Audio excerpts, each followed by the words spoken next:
Hi, I'm Jill Walker-Ratberg. This short talk is about how blogs are being used in learning, and I'm going to start by talking about blogging as a way of using writing to learn. I'll continue by giving you some examples of how blogs can be used with students, and I'll talk about how blogging also teaches network literacy, that is, how to be an active participant on the web. I'll finish up by telling you a bit about how you can get started yourself. So let's start by talking about what sort of writing blogging is. You may be familiar with the Norwegian researcher Olga Dister's work on how to use writing in learning. She writes about the difference between thinking writing and presentation writing. Thinking writing is the kind of writing you do, when you're thinking, when you're learning about a topic or a problem, and you generally use it when you're writing for yourself, not for an audience. Thinking writing is often called process writing, but I really like Dister's term because thinking writing emphasizes how writing can actually help you to think.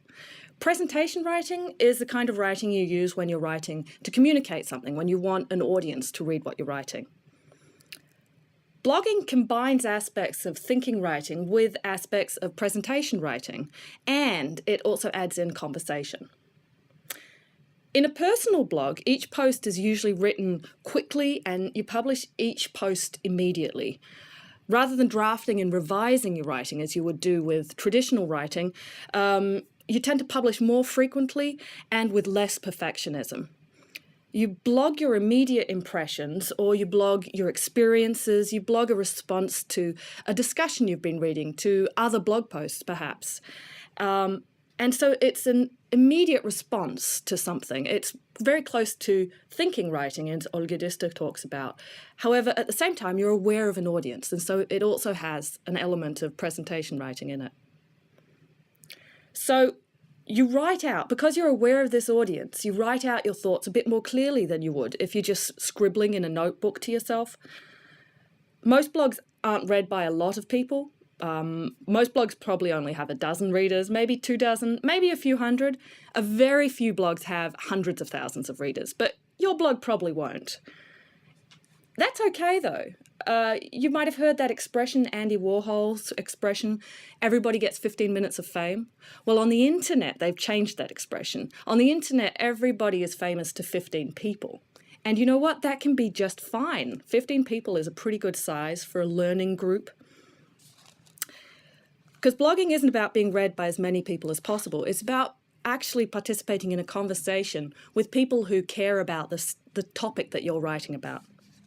Writing a blog without reading other bloggers would be like clapping with one hand. It makes no sense. So let's talk a bit about how blogging actually helps learning. I started blogging in the early phases of working on my PhD. It helped me immensely.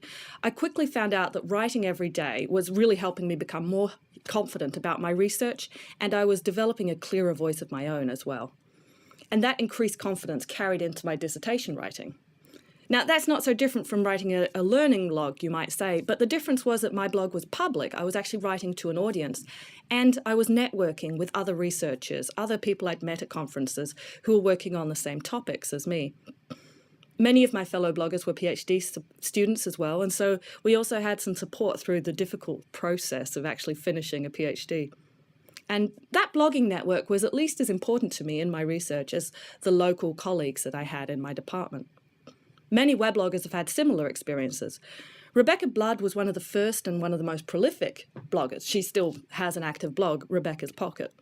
In her often cited essay, her weblogs, A History and Perspective, which she wrote in 2000, so it was a very early history, she writes about how blogging not only helped her gain knowledge about herself and her own interests, but it also actually led her to value more highly her own opinion and her own point of view. And partly that was because she considered her ideas as she wrote. Okay, so blogs are great ways of gaining confidence, of practicing writing, and participating in networks of other learners. How can you help students to use blogs so they also learn these things? Well, I've used blogs in my teaching for several years, mostly with undergraduate university students studying digital culture and some studying web design. So what I'm going to do is try to give you some examples of what worked in the classroom for me and what didn't work. When I first started using blogs in the classroom, I had this idea that students would just take to it instantly because, I'd had these great experiences. Why wouldn't they get it? Well, it didn't work like that. Certainly some students do get blogging instantly. Just as many hate it at first, and then there's a large group of kind of indifferent students in most classes that I've taught. The key thing in guiding students to actually start using blogging in a way that's useful to them is giving them opportunities to blog, because they don't actually blog at home automatically, and it's really not obvious to most students why they would want to blog. Many students don't really like writing, and many students are really shy of putting their words out there where other people can read them. Even when they do blog, most students don't naturally think of engaging in the larger world of other bloggers, which is really where the lion's part of the learning is, I think, that participation in the larger conversation. Students don't necessarily read other blogs, and they don't really expect anyone except their teacher to read their blog. And I think partly that's because of the way we've brought them up in our educational systems. We've taught students to expect to write essays that won't be read by anyone other than their teacher.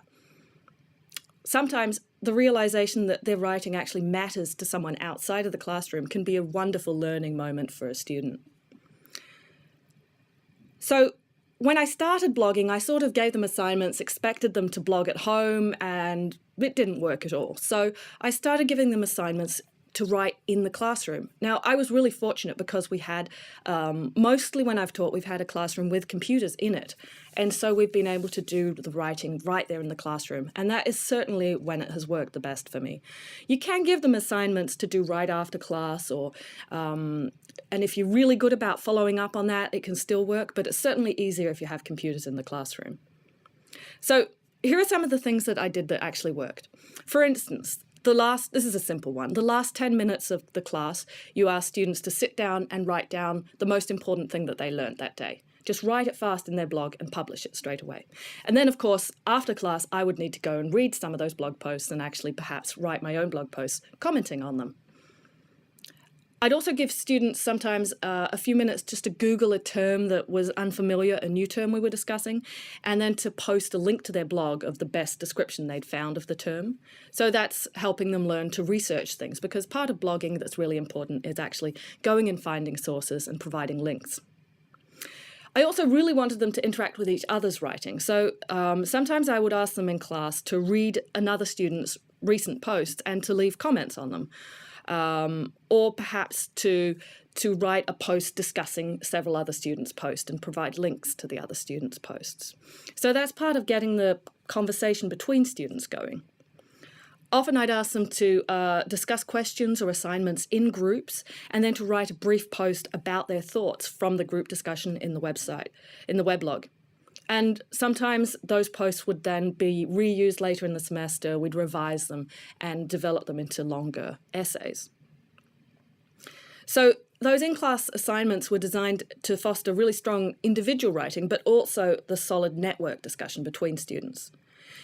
But probably the most important thing in actually getting students enthusiastic about blogging and actually getting them to use it productively has been when I've been able to really model the way that you do those conversations. So I think the most important thing when it's worked well has been that I've been successful in keeping a class blog where I write about assignments, but more specifically, I link to the students, I comment on good blog posts, and I really show them what's happening. And when that's really worked well, also showing interesting blog posts in class, showing them up on a screen in class and talking about why this is a really good blog post, I think it's incredibly important that students write public blogs, actually. I mean, you can make blogs password protected, which is a very different thing. That locks it into the classroom again and makes it more like just a learning log, which perhaps you could just do on paper. But if you write publicly, you're actually helping students learn how to deal with the networked world.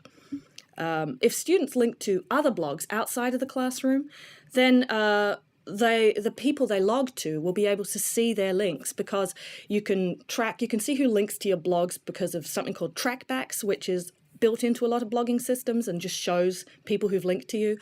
Also, you can look at the visitor logs for your blog, which show all the people who visited and which links they followed to get there. So most bloggers will actually notice if someone else blogs links to their blog. So if a student links to some expert's blog, for instance, that expert is quite likely to either write a response on the blog or maybe to comment on the student's blog. Maybe one of the expert's readers will come to the student's blog and comment there, or perhaps write a blog post somewhere else that links to the student's blog. And when that happens, that's just a wonderful learning moment, which I've experienced a few times in class, which is awesome.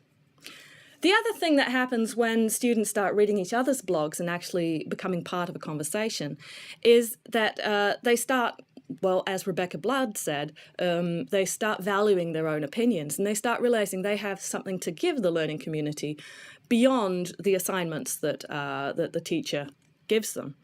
So, for instance, in a class on web design, there was a colourblind student. And now I'd never really thought about web design for colourblind people. It wasn't something that was part of the course content. But this student wrote a detailed post about, what you need to consider when you're designing a website for colourblind people. And he'd found all the information. And of course, he had his personal experience. So it was a very, very a vivid post that he wanted to share with people, and that a lot of other students started discussing and using the content of. Other students explained other technical skills that they'd discovered on their own. Like, for instance, they'd learned how to make skins for their blog. That's just a way of changing the colours and looks. Or maybe they'd learned how to use PHP to join up separate files. The point here is this isn't posts I was asking them to do. This is them creating value because they realise that they're part of a learning community, and that giving to the community also is part of the learning process. These posts also turned out to be very popular among the other students. Students would link to each other's how-to posts, and they'd leave comments asking for more assistance or suggesting alternative ways of doing things. And a certain pride was certainly evident as students mastered a topic and shared it with their friends. A pleasure in sharing that was contagious and that really seemed to encourage the others to write more too. You sort of get this gift economy thing going where people actually really care about these gifts. This is the kind of writing that they actually experience as meaningful beyond the classroom situation, and not just because the teacher requires it. As Charles Lowe and Tara Williams note in their article on educational uses of weblogging, with the teacher no longer the overly predominant active reader and respondent of student texts, students as a community take more ownership of their writing, and I've certainly experienced that in semesters where the blogging really works. Okay. So that's some examples of how you can use blogging in your teaching, but how do you actually do it technically, Well, the only way to learn how to blog is just to try. Luckily, it's really quite easy to get started. The technical stuff is really a cinch. My favourite blogging system is blogger.com. There are many others, and you might prefer another, but if you don't have any particular preferences, go to blogger.com, set up a profile. It'll take you 5 minutes or less to get your first blog published and on the internet. Once you have your blog, start writing. You'll need to read other blogs. Use sites like technorati.com to find other blogs about topics that you're interested in. Start leaving comments on other people's blogs. Write posts where you link to other people's blogs, because that's the way that those other bloggers will discover that you exist and come and read your stuff too. And that's how you'll become part of the conversation. So when you comment, make sure you type in your URL in the comments so they can come back. Read blogs that are written by other teachers and blogs written by experts in the field that you're interested in. Probably some of the authors of books you've enjoyed blog, read them. And as you're doing research for a paper you're working on or some other topic, preparing a class, you could take notes on that in your blog. And that's something that will be useful to other people as well. And you can find it later if you forget where your notes were. You can always go back and search your blog. That's really useful. Ask questions in your blog. Often people will answer them. And then once you feel that you understand blogging, at least to some extent, just have a go. Have a go at blogging with students and try to foster a learning network that's beyond your own. Good luck.